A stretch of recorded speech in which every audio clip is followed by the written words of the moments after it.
नमस्कार बंधुरा, आमार नाम डॉक्टर संचिता चैटार्जी, आयुर्वेदाचार्य बीएमएस।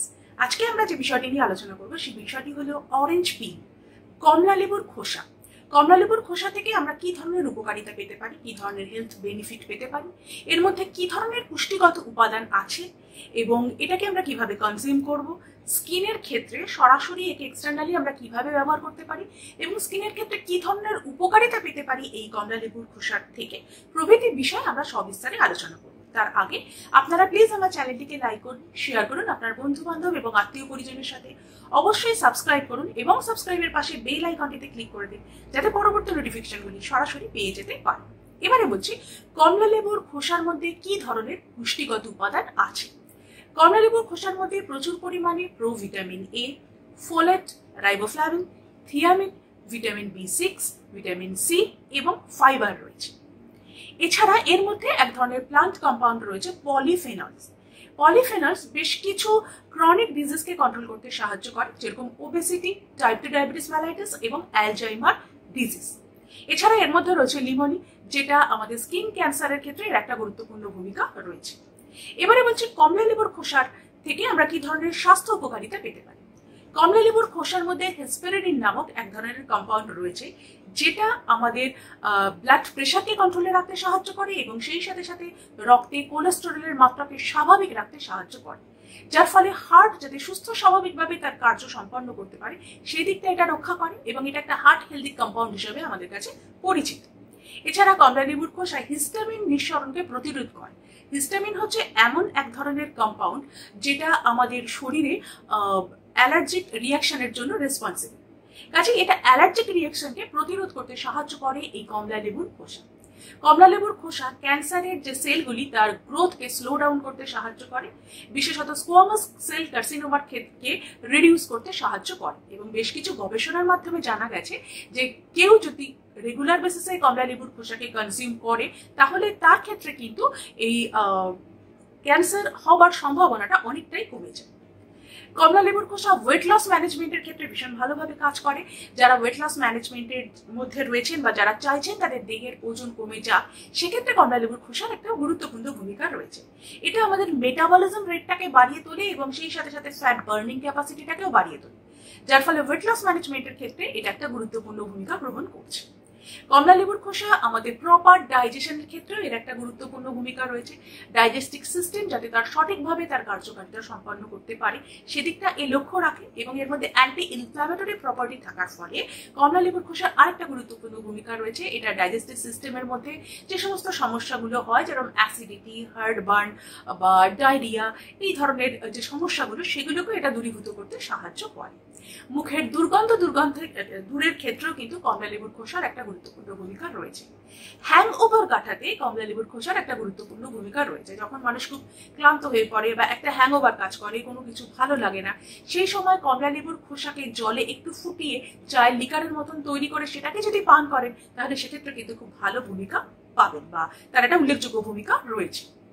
কমলা লেবুর খোসা আমাদের ইনফেকশনের ক্ষেত্রে এর একটা গুরুত্বপূর্ণ ভূমিকা রয়েছে, তার কারণ এর মধ্যে ভিটামিন সি এবং ভিটামিন এ থাকার ফলে এটা বিভিন্ন রকমের ইনফেকশন, বিশেষত ভাইরাল ইনফেকশন বা ব্যাকটেরিয়াল ইনফেকশন, এগুলোকে কন্ট্রোল করতে সাহায্য করে। তাছাড়া এর মধ্যে অ্যান্টিঅক্সিডেন্ট প্রপার্টি থাকার ফলে এটা আমাদের ইমিউনিটি পাওয়ারকে বুস্ট আপ করতে সাহায্য করে এবং যার ফলে সেক্ষেত্রেও কিন্তু বিভিন্ন ধরনের সংক্রমণকে এটা প্রতিরোধ করতে সাহায্য করে। এবারে বলছি যে এই কমলা লেবুর খোসাকে আপনি কিভাবে কনজিউম করবেন। দেখুন, কমলা লেবুর খোসার টেস্টটা খুব একটা ভালো না, একটু বিটার, একটু তেতো ধরনের। তাই জন্য এটাকে ছোট ছোট করে টুকরো করে খোসার ভিতরে যে সাদা অংশটা রয়েছে সেটাকে যতটা সম্ভব অ্যাভয়েড করবেন। তারপর সেটাকে স্যালাডের সঙ্গে মিশিয়ে আপনি খেতে পারেন, তাহলে টেস্টটা অতটা বুঝতে পারবেন না। তাছাড়া কমলা লেবুর খোসা দিয়ে তৈরি মার্মালেড পাওয়া যায়। এই মার্মালেড হচ্ছে এক ধরনের জেলি জাতীয় পদার্থ, এটাকে আপনি ব্রেডের সঙ্গে খেতে পারেন। তাছাড়া এক ধরনের পানীয় তৈরি করা যায় স্মুদি, সেটাও কমলা লেবুর খোসা দিয়ে তৈরি, সেটাকেও আপনি কনজিউম করতে পারেন। এবারে বলছি যেটা সবাই জানতে চায় যে কমলা লেবুর খোসা আমাদের স্কিনের ক্ষেত্রে কি ধরনের কাজ করে বা কি কি উপকারিতা রয়েছে। কমলা লেবুর খোসার মধ্যে প্রচুর পরিমাণে ভিটামিন সি থাকার জন্য এটা কোলাজেন এবং ইলাস্টিন নামক দুই ধরনের প্রোটিন গঠনের ক্ষেত্রে এর একটা গুরুত্বপূর্ণ ভূমিকা রয়েছে। এই ধরনের প্রোটিনগুলো আমাদের স্কিনের একটা বিউটিফুল সিক্রেট, অর্থাৎ খুব সুন্দর উজ্জ্বল তারুণ্যতাপূর্ণ স্কিন গঠনের জন্য এই দুটো প্রোটিনের একটা গুরুত্বপূর্ণ ভূমিকা রয়েছে। কমলা লেবুর খোসা আমাদের স্কিনের ক্ষেত্রে এটা ইউথফুলনেস ধরে রাখতে সাহায্য করে এবং সেই সাথে সাথে স্কিনের ব্রাইটনেসকেও ধরে রাখতে সাহায্য করে। স্কিনের মধ্যে যে বিভিন্ন রকমের পোর্স বা যে ব্ল্যাকেট গুলো হয় সেগুলোকেও রিডিউস করতে সাহায্য করে এই কমলা লেবুর খোসা। অয়েলি স্কিনকে এটা আরো বেশি ইমপ্রুভ করে তোলে এবং সেই সাথে সাথে স্কিনকে স্মুথ করে তোলে এবং সফট করে তোলে। স্কিনের যে পিগমেন্টেশন গুলো তার ক্ষেত্রেও এর একটা গুরুত্বপূর্ণ ভূমিকা রয়েছে। পিগমেন্টেশনকে দূর করতে সাহায্য করে। আমাদের ফেসের ক্ষেত্রে যে ব্রোনো, অ্যাকনি, পিম্পল বা র্যাশ, ব্লেমিসেস এই জাতীয় সমস্যাগুলোকেও দূর করতে সাহায্য করে এই কমলা লেবুর খোসা। স্কিন টোনকে লাইটেন করতে সাহায্য করে কমলা লেবুর খোসা। এবং কমলা লেবুর খোসার মধ্যে যেহেতু অ্যান্টিঅক্সিডেন্ট প্রপার্টি রয়েছে, তার ফলে হার্মফুল ফ্রি র্যাডিক্যালস গুলো যাতে আমাদের স্কিনের কোনো ক্ষতি করতে না পারে সেই দিকে কিন্তু কমলা লেবুর খোসার একটা গুরুত্বপূর্ণ ভূমিকা রয়েছে। তাছাড়া স্কিনের ক্ষেত্রে রিঙ্কেলকে কমাতে সাহায্য করে, অর্থাৎ প্রিম্যাচিওর এজিংকে প্রতিরোধ করতে সাহায্য করে এই কমলা লেবুর খোসা। তো কমলা লেবুর খোসাকে আপনি স্কিনের ক্ষেত্রে এবারে বলছি যে কিভাবে এটাকে ব্যবহার করতে পারেন। বাজারে দেখুন বিভিন্ন রকম ভাবে টোনার পাওয়া যায়, স্কিনের জন্য কমলা লেবুর খোসা দিয়ে তৈরি টোনার পাওয়া যায়, স্ক্রাবার পাওয়া যায়, ক্লিনজার পাওয়া যায়, ময়শ্চারাইজার পাওয়া যায় প্রভৃতি। আপনি বিভিন্নভাবে এগুলো অ্যাস্ট্রিনজেন্ট পাওয়া যায়, বিভিন্নভাবে এগুলো আপনি ব্যবহার করতে পারেন। এছাড়া আমাদের চুলের ক্ষেত্রেও কমলা লেবুর খোসার একটা গুরুত্বপূর্ণ ভূমিকা রয়েছে। এটা ড্যান্ড্রফকে রিডিউস করতে সাহায্য করে, হেয়ার ফলকে কমাতে সাহায্য করে এবং স্কিনকে আরো বেশি সফট, সিল্কি এবং বাউন্সি করে তুলতেও সাহায্য করে। টিথ হোয়াইটেনিং এর ক্ষেত্রেও কিন্তু কমলা লেবুর খোসার একটা গুরুত্বপূর্ণ ভূমিকা রয়েছে। বাজারে কমলা লেবুর খোসা দিয়ে তৈরি যেরকম ক্লিনজার, স্ক্রাবার বা ফেস প্যাক বা ফেস মাস্ক এগুলো বা অ্যাস্ট্রিনজেন্ট এগুলো যেমন পাওয়া যায়, এটা ছাড়াও আপনি বাড়িতে সম্পূর্ণ ভেষজ পদ্ধতিতে এবং ঘরোয়াভাবে কমলা লেবুর খোসাকে কিভাবে ব্যবহার করবেন এটা একটু মন দিয়ে শুনুন, আমি বলছি। এবং এটা ভীষণ ভালোভাবে কাজ করে। এটা যদি আপনি ব্যবহার করতে পারেন ভীষণ ভালোভাবে কাজ করে। প্রথমে কমলা লেবুর খোসাগুলো থেকে তার যে সাদা অংশটাকে যতটা সম্ভব সেটাকে অ্যাভয়েড করবেন, সেটাকে কোনো ছুরি দিয়ে সেটাকে বাদ দিয়ে দেবেন। দেওয়ার পরে এটাকে খুব ভালোভাবে আপনি রোদ্দুরে শুকিয়ে নেবেন এবং এমন ভাবে রোদ্দুরে শুকাবেন যাতে এর মধ্যে কোনো রকম ভাবে কোনো ময়েশ্চার না থাকে। দরকার হলে আপনি 2-3 দিনও এটাকে রোদ্দুরে শুকাতে পারেন। এবং যখন এর মধ্যে ময়েশ্চার একেবারেই থাকবে না তখন এটাকে গ্রাইন্ড করে একটা এয়ারটাইট কন্টেনারে এর পাউডারটাকে রেখে দেবেন। আবারও বলছি, মনে রাখবেন এর মধ্যে যদি ময়েশ্চার থাকে তাহলে কিন্তু এটা বেশি দিন থাকবে না, নষ্ট হয়ে যাবে এবং তখন এটা ব্যবহারের আর উপযোগী থাকবে না। এবার এই যে কমলা লেবুর খোসা দিয়ে যে পাউডারটা আপনি তৈরি করলেন, এটা মাসখানেক আপনি রেখে দিতে পারেন। কোনো রকম কোনো প্রিজারভেটিভ দেওয়ার দরকার নেই, ফ্রিজে রাখারও দরকার নেই, ভালোভাবে এটা আপনি ব্যবহার করতে পারেন। এবার এটা দিয়ে আপনি ফেস প্যাক বানাতে পারেন। আমি দুটো ফেস প্যাকের কথা বলছি, কিভাবে বানাবেন একটু শুনে নেবেন।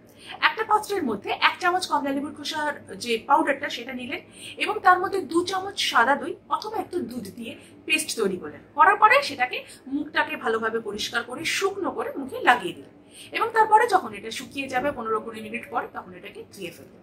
এবার এভাবে এটা ব্যবহার করতে পারেন। আরেকটা পদ্ধতি বলছি, একটা পাত্রের মধ্যে 1 চামচ কমলা লেবুর খোসা নিয়ে 1 থেকে 1.5 চামচ মুলটানি মাটি নিয়ে এবং তার মধ্যে একটু গোলাপ জল দিয়ে একটা পেস্ট করলেন এবং একইভাবে পেস্টটাকে মুখের মধ্যে লাগালেন। শুকিয়ে যাওয়ার পরে সেটাকে আপনি ধুয়ে ফেললেন। এটা যদি আপনি সপ্তাহে 1 দিন করেন এবং এভাবে যদি মাসখানেক করলেই আপনি তার রেজাল্ট নিজেই দেখতে পাবেন।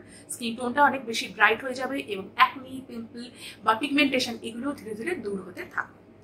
চুলের ক্ষেত্রে কিভাবে ব্যবহার করবেন, একটা পাত্রের মধ্যে 1 চামচ কমলা লেবুর খোসা নিয়ে 2 থেকে 2.5 চামচের মতন টক দই নিয়ে ফেটিয়ে দিয়ে সেটাকে একটা প্যাক তৈরি করলেন এবং তারপর সেটাকে মাথার মধ্যে ভালোভাবে লাগালেন, বিশেষত স্ক্যাল্পে ওটা ভালোভাবে লাগালেন এবং তারপরে ঘন্টাখানেক অপেক্ষা করার পর যখন এটা শুকিয়ে গেল তখন সেটাকে জল দিয়ে ভালোভাবে ধুয়ে ফেলবেন। এটাও যদি আপনি সপ্তাহে 1 দিন করতে পারেন চুলের ক্ষেত্রেও কিন্তু আপনি অনেক উপকারিতা পাবেন, অর্থাৎ ড্যান্ড্রফ, হেয়ার ফল এগুলো কমে যাবে এবং চুল আরো বেশি সফট, সিল্কি এবং বাউন্সি হয়ে উঠবে। এবারে বলছি টিথ হোয়াইটেনিং এর ক্ষেত্রে কিভাবে এটাকে ব্যবহার করবেন। টিথ হোয়াইটেনিং এর ক্ষেত্রে একটা পাত্রের মধ্যে 1 চামচ কমলা লেবুর খোসার এই পাউডারটা নিয়ে অল্প একটু জল দিয়ে একটা পেস্ট তৈরি করলেন, তারপরে সেটা দাঁতের মধ্যে লাগিয়ে রাখলেন। 2 থেকে 3 মিনিট রাখার পর সেটাকে ওয়াশ আউট করে দিলেন। এটা কিন্তু আপনি 15 দিনে একবার করবেন, ঘন ঘন এটা করবেন না, তার কারণ দাঁতের যে স্বাভাবিক এনামেলটা রয়েছে সেটা কিন্তু ক্ষয়ে যেতে পারে।